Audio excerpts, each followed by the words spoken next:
kulanto wacan oo wanaagsan daawadayaal ku soo dhawaada dalkaab media qodobada maanta ugu dooroon waxaa ka mid ah xildhibaan xidig oo ka badbaaday qarax lagu aasi meel u dhow gurigiisa madaxweyne farmaajo oo lagu eedeeyay inuu sameeyay jabhado hubaysan maxkamadda ciidamada qalabka sida oo maanta dil toogashaha ku xukuntay askari ka tirsan ciidamada booliiska oo si baraar u dilay qof shacab ah xisbiga UPD oo qodobo xasaasi ah ka soo saaray xiisada dawladda iyo maamulka galmudug saraakiil sarsare oo ka tirsan al-shabaab oo gacanta lagu soo dhigay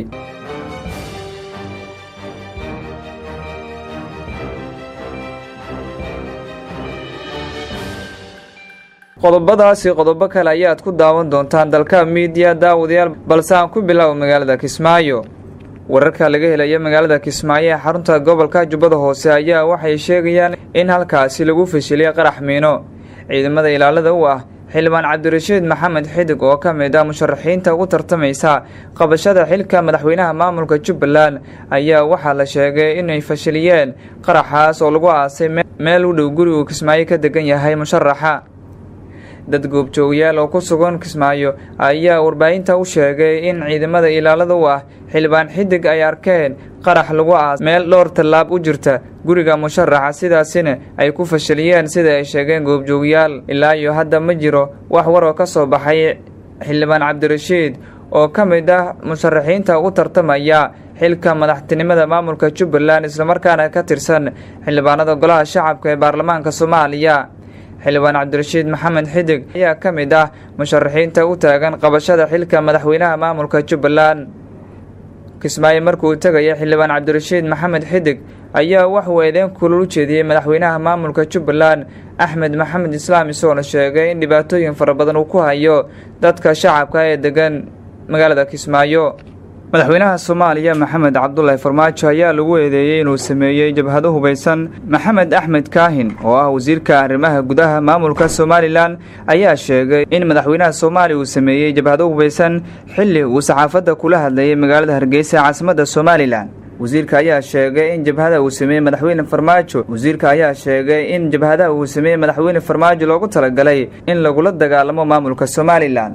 waxa uu sheegay in beesha caalamka ay u gudbiyeen dacwad ka dhan ah madaxweynaha Soomaaliya Maxamed Cabdullaahi Farmaajo waxa uu sheegay in jabhadaha hubaysan qaar ka mid ah ragga hogaamiya ay Somaliland u taqaano si wanaagsan oo lagu doonayo in lagu burburiyo Somaliland ugu dambeyntii waxa uu sheegay wasiirka in madaxweynaha Soomaaliya uu dhibaato ku hayo deegaanada maamulka Somaliland wafdi ka socday Somaliland oo ku sugnaa maalmihii ugu dambeeyay magaalada Nairobi caasimadda dalka Kenya ayaa la kulmay qaar ka mid ah safiirada caalamka u fadhiya Soomaaliya waxayna sheegeen inay kala hadleen xaaladaha Somaliland iyo jabhada ay ugu horeyso hadalka wasiirka ayaa ku soo beegmaya xilli jabhad hubaysan ay ka dilaacday gobolka Sanaag ee Somaliland kuwaasi oo fadhigoodu yahay magaalada Qardho isla markaana la dagaalamo maamulka Somaliland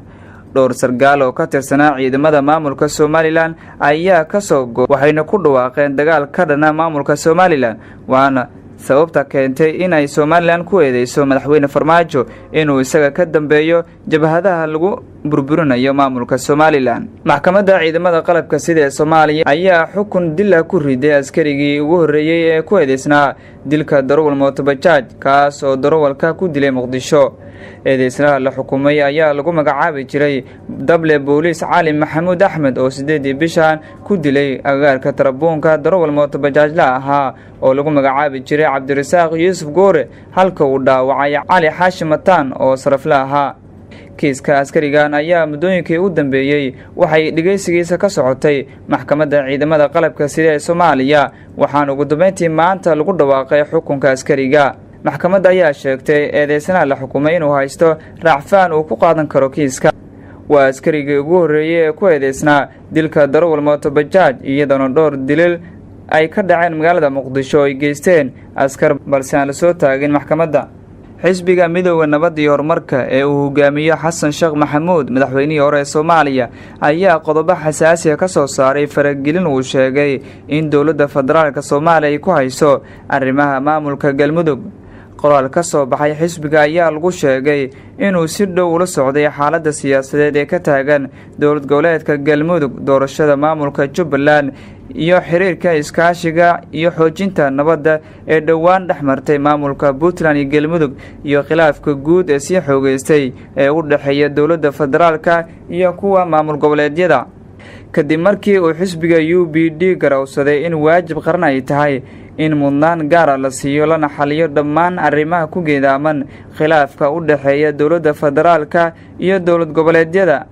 ha ahaado khilaaf guud iyo mid ku kala gooni ah ayuu xisbiga wuxuu soo saaray war-saxaafadeedkan oo ah mowqifka xisbiga si loo gaaro xasilooni siyaasadeed oo suurto gelinaysa in dalka guud ahaan hore u socdo, ayaa lagu yiri warka ka soo baxay xisbiga. maamulka degmada Bardaale ee gobolka Baay ayaa sheegay inay gacanta ku dhigeen xubno ka tirsan ururka Al-Shabaab kadib baaritaano ay ka sameeyeen degmadaasi. ciidamada maamulka Koonfur Galbeed ayuu sheegay in baaritaanadaasi ay ka sameeyeen degmada iyo deegaano ku dhow, waxaana gudoomiyaha degmada uu sheegay in xubno ka tirsan Al-Shabaab laga soo qabtay deegaanadaasi. gudoomiyaha degmada Bardaale ee gobolka Baay Maxamed Xuseen Isaaq oo saxaafadda la hadlay ayaa sheegay in xubnaha la qabtay oo gaaraya 3 ruux loo wareejin doono magaalada Baydhabo ee xarunta gobolka Baay si halkaasi maxkamad looga soo taago.